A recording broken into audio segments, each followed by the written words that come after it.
I am super excited to get a review out there because this is probably one of my new favorite fantasy books of the last 10 years. Archive so much. One of my top, probably my second favorite series, if not tied for my favorite. I don't really know. But let's go immediately into what makes it good or bad. And yes, it's 99% good, guys. So it's going to be mostly... I wouldn't have actually read any of the books behind me without first reading this one.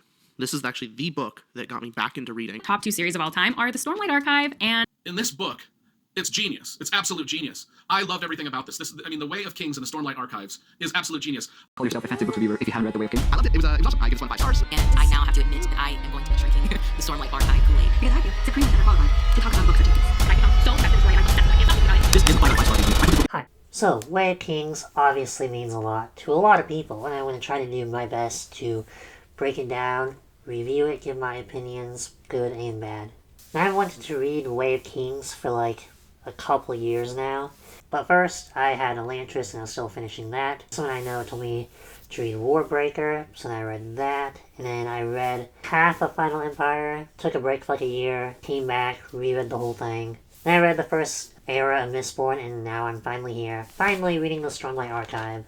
Now, unlike Mistborn, Stormlight Archive is kind of hard to get into. The first 3 chapters are all different types of prologues. For example, the first one is a preface, or a prologue or something, or like a preface, with something that happened like 4,000 years ago. And it's about the Oath Pact, and the Heralds, and the Knights Radiant, and all these words that we have no idea what they are.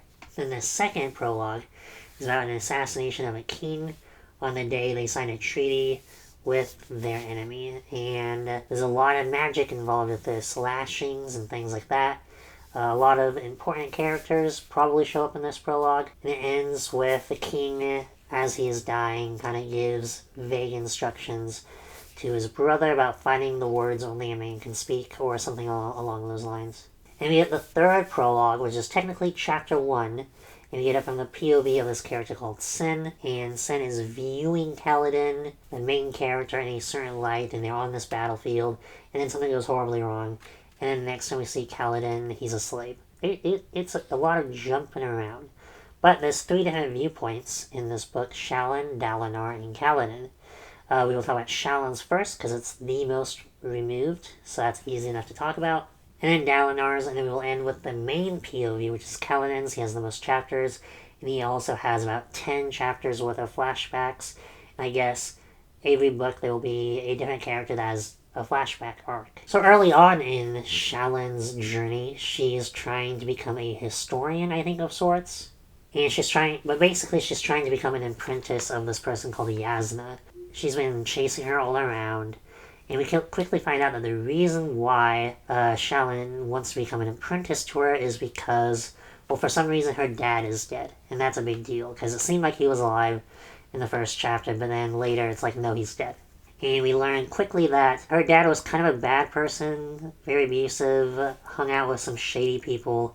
And they want something called a soul caster, which is something that can turn matter into other matter. So, like, it can turn a brick into some food, I think. And then can turn water into wine. Very OP stuff. And her dad had one, but I guess it broke or something. And so now they have to find a new one, and there's very few. And apparently this person called Yasna has one. She's going to become Yasna's apprentice, switch the soul casters out with her fake one, or the one that doesn't work, and then she's going to leave. Now, after a couple of chapters, she does get accepted to become Yasna's ward, and it's very interesting because she has to, like, persuade her. She knows all these things. There's a couple things she's lacking in, so Yasna just doesn't care.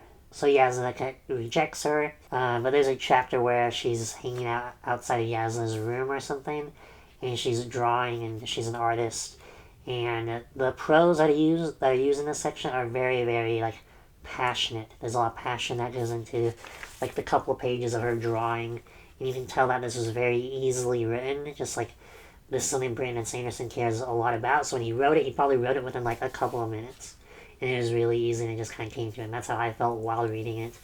And it's a very small moment I haven't seen anyone bring up, but it is one of my favorite moments just because you can, like, you really feel, like, the voice of the author and, like, what they're trying to convey. Now, eventually she does get accepted. I think it's maybe that chapter or the chapter after. We are also introduced to the king of this country, which is, his name is Taravangian. It's quite the name. And apparently he's like a weak, feeble-minded old man. He doesn't have any shard blades, and shard blades are these type of blades that can cut through absolutely anything. And usually most countries have at least a few. Apparently he has nothing, so he's kind of looked down upon. I think there's a section where she's drawing Taravangian, and or someone, and these shadow creatures appear. And she doesn't know why, she doesn't remember drawing them, but they're on her art, which is very interesting. Now the heist does happen, but it's of course later in the book. But Shaolin, there's a nice back and forth where basically she's like, I don't know if I should do this, because like once she gets to know Yasna, she's like, I don't really want to steal from her anymore. But also, if I don't, these shady people will probably destroy my family. And then there's a moment where Yasna brings Shaolin into a sketchy part of town. And they're flaunting their wealth, kind of. I mean, not really, they just dressed in nice clothes. They have some jewelry on. But they're in the shady part of town, and 3 people attempt to mug them. Yasna uses the Soul Caster to kill them, and it brings up this philosophical discussion about killing and being able to do what you want. Because it's like, oh, well, you should have known we might have been robbed if we went into this sketchy part of town wearing all these, like, fancy clothes. And she's like, yeah, but why can't we do that? Like, why should we have to be robbed just because we're wearing fancy clothes? Why is that acceptable? So after that discussion doesn't go her way, Shaolin makes the swipe with her old Soul Caster, which I guess doesn't look broken, but is broken, with Yasna's Soul Caster. But she doesn't leave right away, which I like, because it's like if she leaves right away, then it's obvious that she's the one that stole it. Or Yasna's country would send like an entire army after her, because Soul Casters are just that valuable. And then we get a situation where there's this character called Capsule, or Cabzol. He's like my least favorite character in this entire book. He is like Shaolin's love interest for this book. I think kind of, they like flirt a little bit. And he has this weird obsession with jam. Like, he always brings up jam. Because she likes jam, I guess, and there's like the one thing they connected on. Or every time they talk, he has to bring it up. It's kind of like when you want to get to know somebody, but you have like nothing to talk about besides like one thing. So you just divert to that one thing, and you call it good. Capsule is a, like, religious person. Yasna is very atheist, so there's some decent conversations around that. But I thought were surprisingly well handled. Now, it all comes to a close when Yasna, Kabzul, and Shaolin's in the middle. She's kind of religious, kind of not. And she likes both of them. The 3 of them are arguing. There's this point in the book where Shaolin eats jam meant for Yasna. And that means that Shaolin has been poisoned. And Kabzul does try to give her the cure right away, but he ultimately tries to run away, and he gets killed. Now, because Shaolin is poisoned, Yasna tries to save her, but she tries to use her Soul Caster. But Shaolin knows that it's not going to work, so she pulls the real Soul Caster out of her bag, shows that she stole it to save her own life, and Yasna does. Now, when she comes to, she's in a hospital bed, she's going to go home, and they're going to send her home. They're like, you stole the Soul Caster, you can't be trusted. And even the king, Taravangian, who's been very nice this whole time, he kind of gives like a, I'm disappointed in you speech. Probably one of the best little points of the book, in my opinion, just because I'm like, how is she going to get out of this? And then she goes to Yasna directly out of her hospital bed, and she's like, I have a theory. A game theory. And Yasna kind of gets nervous, and she's like, I switched out that Soul Caster 2 weeks ago, and no one said anything. Why did no one say anything? The only reason you found out that I stole the Soul Caster is because I showed it to you in my bag when I was poisoned. So how come no alarm bells were ringing for the last 2 weeks about who stole it? And basically what Shaolin deduces is that one way or another, Yasna is her own Soul Caster. And it's kind of brought up earlier in the book, a little bit, where Shaolin, when she first steals the Soul Caster, she like accidentally there's this point where like a bunch of blood starts spewing out, and like it comes out of nowhere, and all of a sudden she's in a completely different place. It's honestly kind of a confusing part of the book, just because all these things happen at once, and it's like, oh wait, did she hurt herself? No, but she pretends to hurt herself because like there's no other explanation, and she wants to hide the Soul Caster. So I guess she like changed matter from something on her desk, I forget, to blood on accident. But then she goes to a different place, and then she comes back, and we don't know what that place is. And there's also been all these creatures that appear in her drawings, as I mentioned before. And basically, what we find out is that Shaolin can enter this place, and she shows Yasna. But first, she has to tell a truth. Now, this book is very heavy on truths and lies, and Shaolin's whole thing is like, well, she lied about the heist, she lied about the Soulcaster, there's a lot of lies, she's lying to herself about a lot of things. And so basically, to get to this place, she has to tell a lie to someone, to this creature or whatever invisible entity that is talking to her. And she says that I killed my dad. And that is like one of the best plot twists of like the entire book. Like it's my favorite personal plot twist just because like it's kind of there. Like you can kind of see it. It's like, oh, her dad's alive and she has to go and like intern. It's like, no, he's actually dead. And he's actually a shady person. And then at the end of the book, it's like, oh, I killed him. I'm the reason why he's dead. I'm the reason why I have to go after Yasna. And it's a really cool twist. And they go to this place, and Yasna brings them back to the main realm. And she's like, that place is called Shadesmar. I can go there. And I am, and also you, are a Knights Radiant. Which I'm not really sure what that is. I think it's just a person with powers in this universe somewhat. Or who can like use a lot of Stormlight to their advantage. Which we will get to more so in the Kaladin part of this review. And it's so well done. And then at the very end of the book, we find out that Yasna has a bunch of theories about these people that called about the Parshmen. Now, I'll bring that up later, but just put in the back of your mind, that's another really good twist that just comes out of nowhere. Well, it doesn't come out of nowhere, but it's in the Shaolin section of the book, and it relates much more importantly to a different section of this book. And of course, at the very, very end, I think it's like the last chapter, it's like the chapter before the epilogue, where in the beginning of every chapter there is like a pre-chapter text. I forget what it's called, I'll have it up on the screen. But, and it's basically these things called death rattles. Now, death rattles are something that happen in this world, where right before someone dies, they see a vision. And this doesn't always happen. It's a pretty rare occurrence. When they die, they see a vision and they say some words and then they die. Taravangian has been kidnapping people who would seemingly have this ability and draining their blood and then making them spout off death rattles so he has an accurate vision of the future. So Taravangian is a pretty big villain in this series, is my guess. I think he's going to be the main villain just of how he's brought up and how he's presented in the book. And now we will go to Dalinar. Now, Dalinar, his brother, deceased in the prologue of the book, and that caused this giant war, and his brother's son, Elokar, took up the throne and brought people together. Now, Elokar, very interestingly, also sees shadows a lot of the times, just like Shaolin. So that's not explained in this book, but presumably he would also be a Knights Radiant.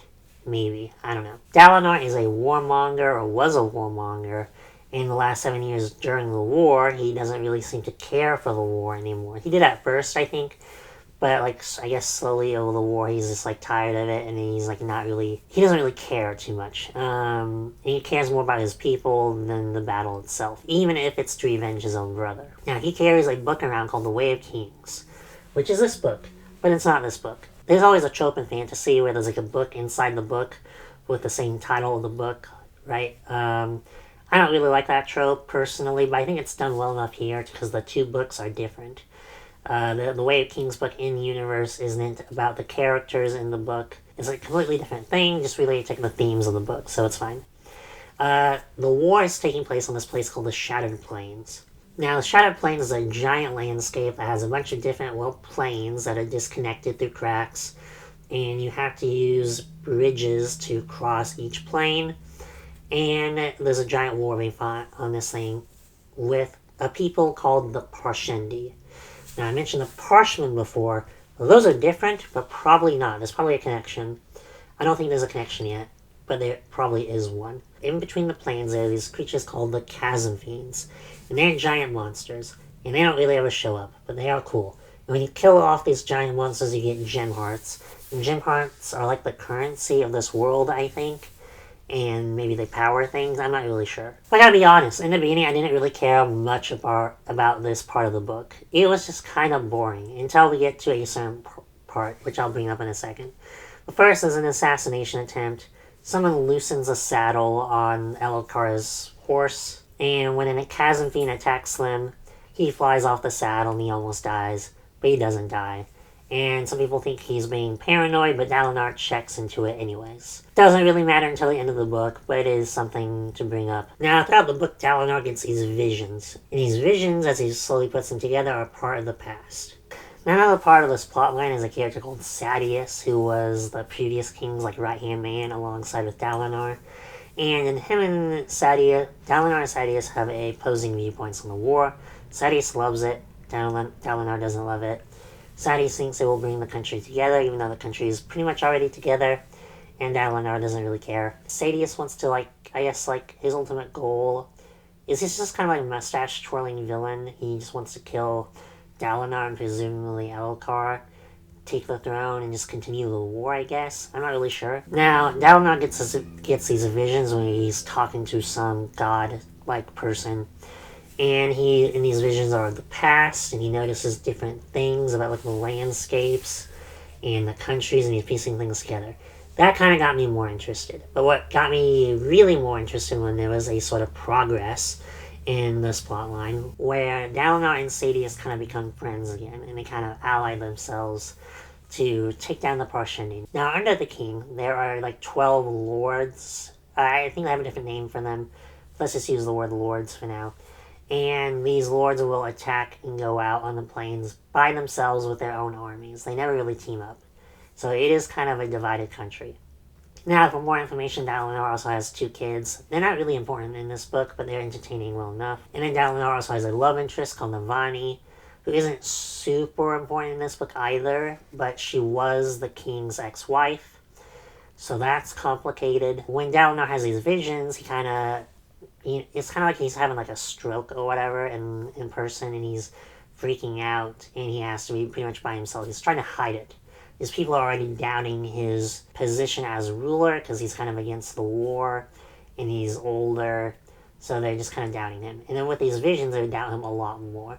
And Navani, because she's a linguistic person, notices that he is talking during these visions, and kind of pieces things together. That's more progress in the storyline that kept me kind of going. Brandon Sanderson talks about setups, progress, payoffs, and the progress is usually what keeps the reader going. So it kind of comes to a halt when Sadeas, this character who is involved with another plot line, the final plot line, which is Kaladin's, he takes credit for one of Kaladin's ideas, which we will talk about if I remember what it is. I'm kind of forgetting on what Kaladin's idea was. But either way, we get that Sadeas is a slimy guy. Sadeas and Dalinar team up, and they use both of their armies to ambush the enemy. And they do this because the Parshendi only send out so many people during a battle, and so when they send out 2 armies, they will obviously crush the Parshendi. However, during one of these bouts, Sadeas abandons Dalinar completely, and Dalinar is now completely surrounded. Now, we can't talk about Dalinar anymore because he now intersects with Kaladin's plotline. So gotta go talk about Kaladin first. However, I will say that Dalinar's plotline was one where I was the least invested in by quite a large margin. As I said, I didn't really care for much of the characters outside of Dalinar and outside of Navani. Now, of course, that kind of changes at the very end. But yeah, I can't quite talk about that without talking about Kaladin. So let's talk about the main character in this book, Kaladin Stormblessed. So as I said earlier, Kaladin is in Chapter 1, and all of a sudden he's a slave in Chapter 2, and it's a confusing start. We don't really get into that until the end of the book, because half of his plot is a flashback, leading up to him becoming a slave. Most of the beginning of the book is him traveling to the Shattered Plains where Dalinar is. As I said, there's 12 different lords, and there's different camps, and Kaladin is in Sadeas' camp. So he's under Sadeas' control. So, what does he do? Well, as I said earlier, the bridges connect the plains, and so Kaladin is a bridgeman, where there's 20 people that carry the bridge from the base to plain to plane to plane to plane, depending on how deep they want to go into the Shattered Plains. And so when they're carrying these bridges, for one, they're heavy, and two, the Parshendi shoot arrows at them so that they can't connect to the planes and the bridges fall. Meaning that a lot of these bridge people die. And in the beginning of the book, just overall, there's a lot of up and downs. Every time there's a win, there's a loss. And Kaladin gets a lot of people killed on accident in the very beginning. And also he meets this character called Syl. Now Syl is a Spren, and Spren are these creatures that just kind of exist in the world. There's like a Spren for everything. There's like a Wind Spren, which is what she is.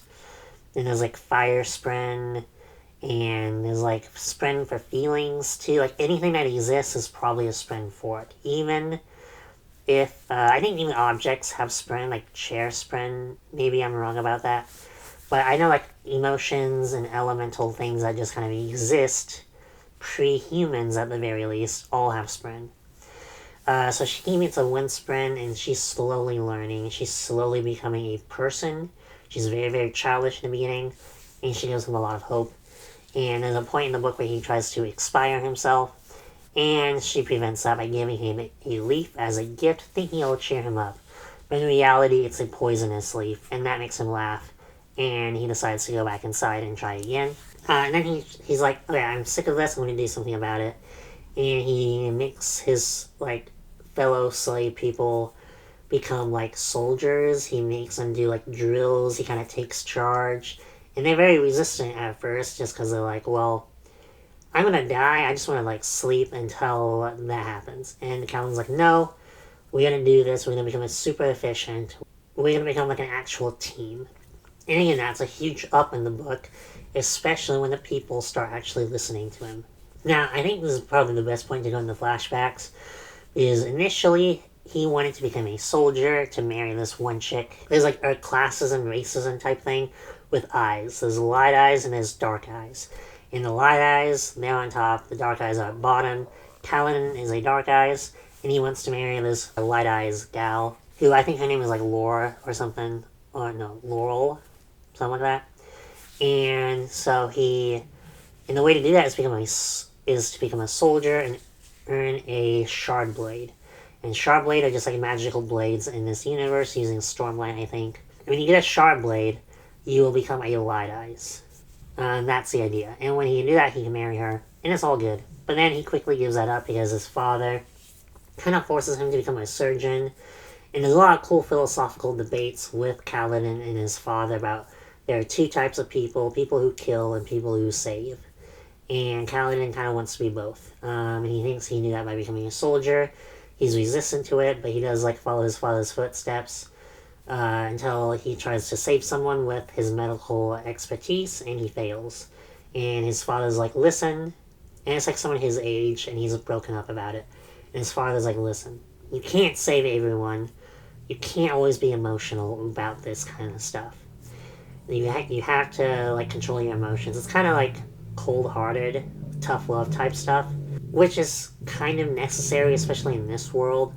Even though it's kind of cool to teach, like, he's like 12 at this point. And next chapter, I think his father fails to save the love interest's dad. And the love interest's dad, Laurel, her dad was like the lord of the town, so they had to get a new one. And the guy that comes in town is Roshon, and he hates Kaladin's family for whatever reason. I think in the beginning he like Liren, Kaladin's dad, says something that like upsets him, and then he just has a vendetta. And this culminates to a point where Roshon brings in Amaram. And Amaram is a character that works for the King Elokar and Dalinar and Sadius. I think Amaram at this point is a lord, or maybe he's just like a general. But the point is, at this point in the timeline, the war has started. And this is still several years in the past. But he's like, I'm going to bring the youngest boy, Tien, which is Kaladin's younger brother, to war. I can't bring Kaladin because he's a surgeon. In this town, we need surgeons. He's your firstborn, blah, blah, blah. But Tien, he's the youngest. He's not like he might not become a surgeon, so we're going to use him for the war. Kaladin does like a I volunteer as tribute type of thing, and offers to go to the war as well to look after his brother. So he doesn't replace his brother like in Hunger Games, but he does like look after him. Now when this happens, there's a point where Kaladin's doing pretty well. Him and his brother are always together, but like he can look after him well enough. And there's a point in the battle where a shard bearer who has a shard plate, which is like just like invincible armor, and a shard blade, like I mentioned before, come in, and this shard bearer kind of just wipes out a bunch of people. And so they start sending in pretty much anyone they got to take this guy out. And that includes Tien, who I think his position, but he was supposed to be like just like a drummer or like a flag boy or something.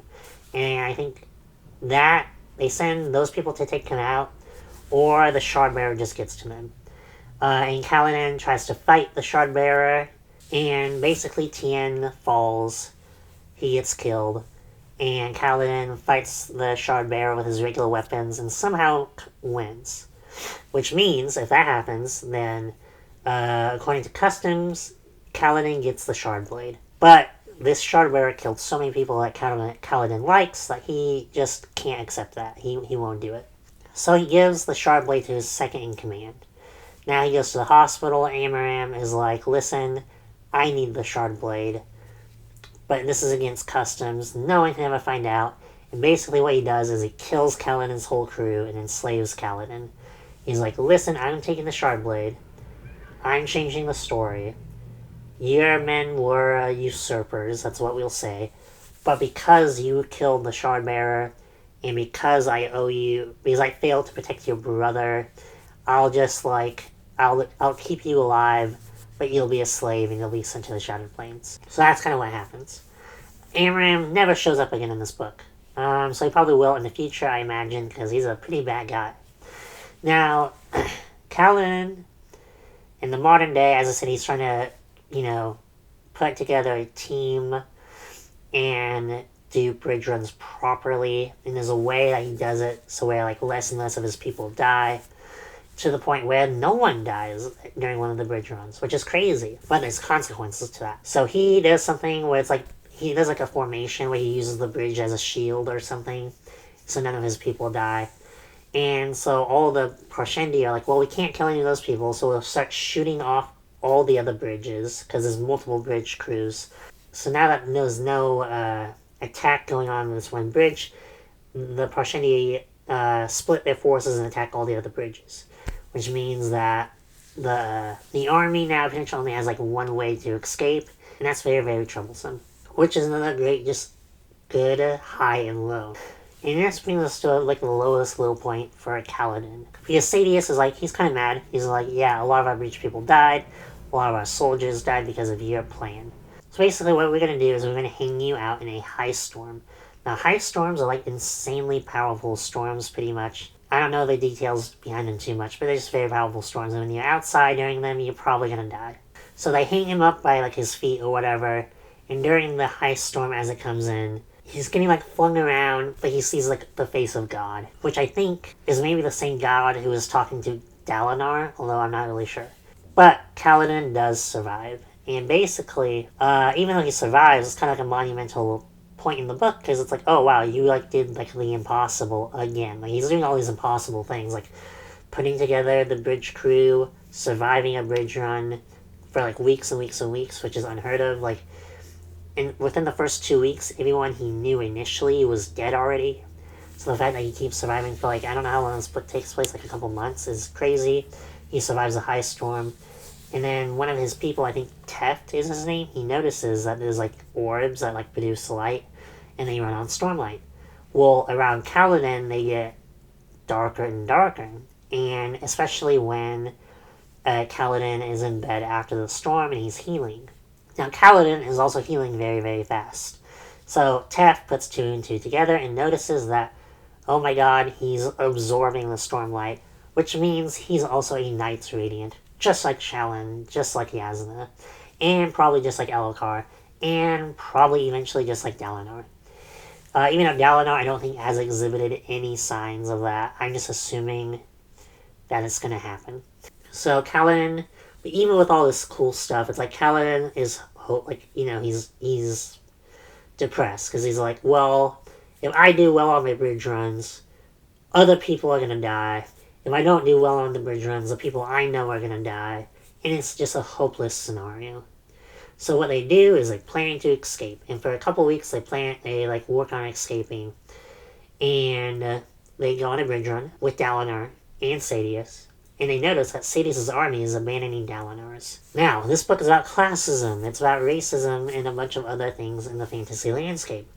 And Kaladin is kind of at the bottom of the food chain.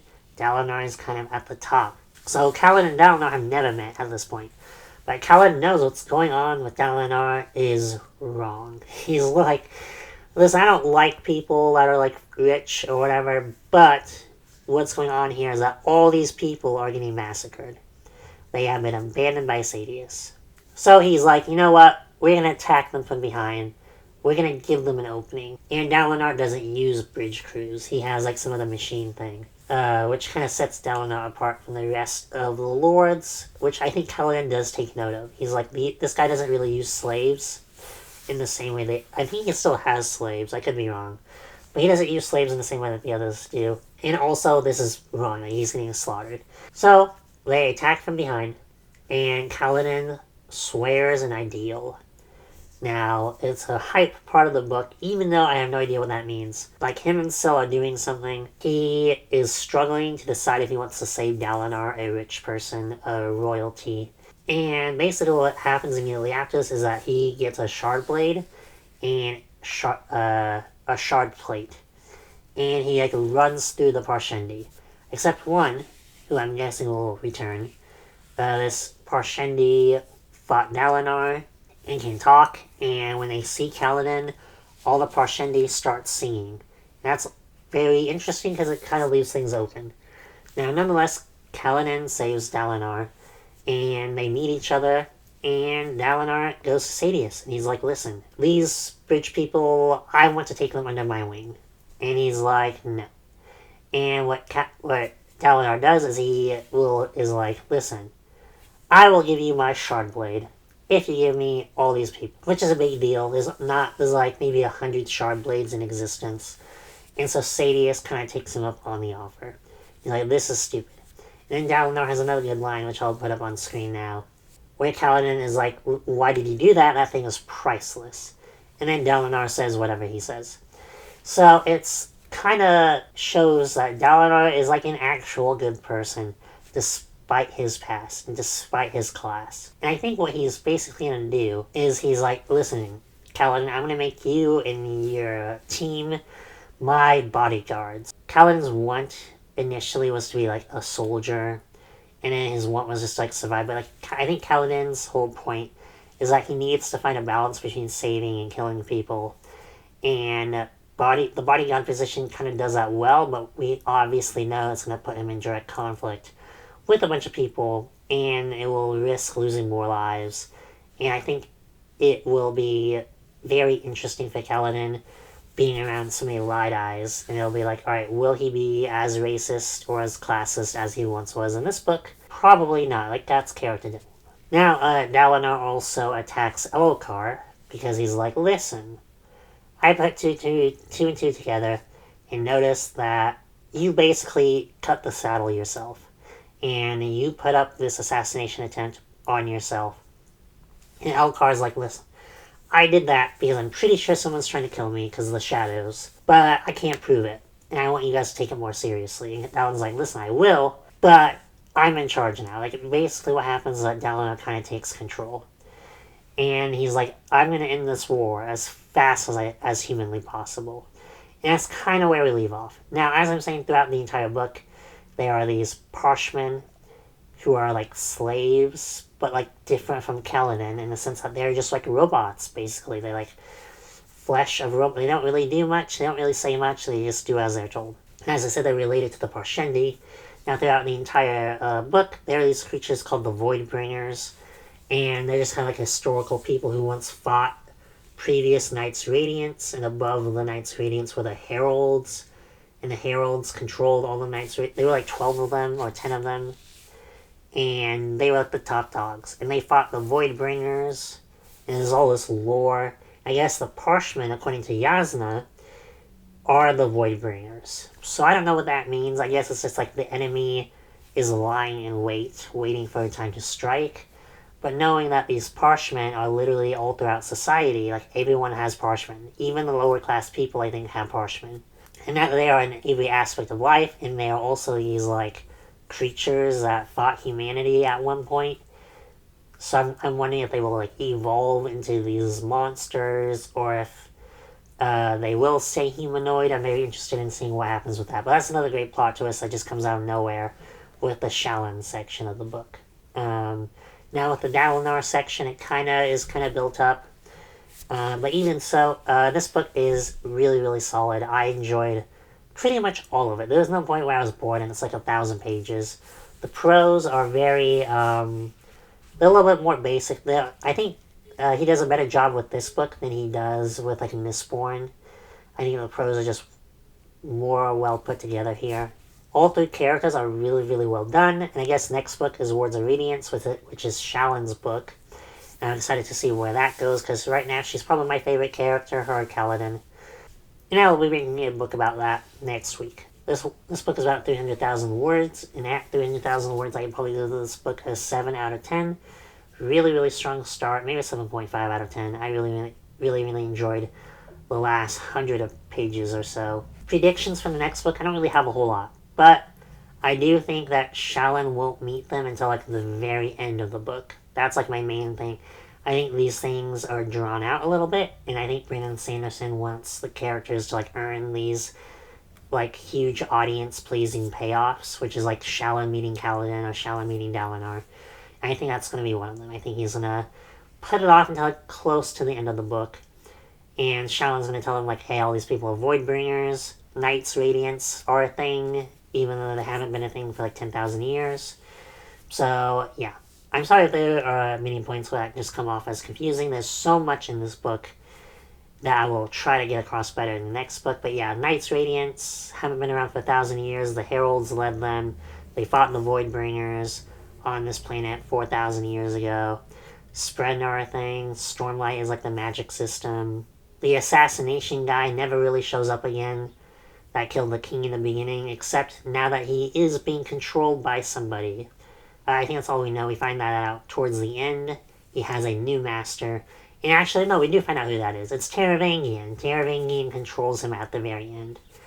And now he's going to use the assassin to kill other kings and queens across the entire planet. So that is also very... It's going to lead countries into a bunch of disarray and a bunch of chaos. So I'm excited to see where that goes. Let me know what you thought about this book. Who are your favorite characters? What did you think about the prose? That's always an interesting conversation when it comes to Brandon Sanderson. And what did you think about just book 1 in general?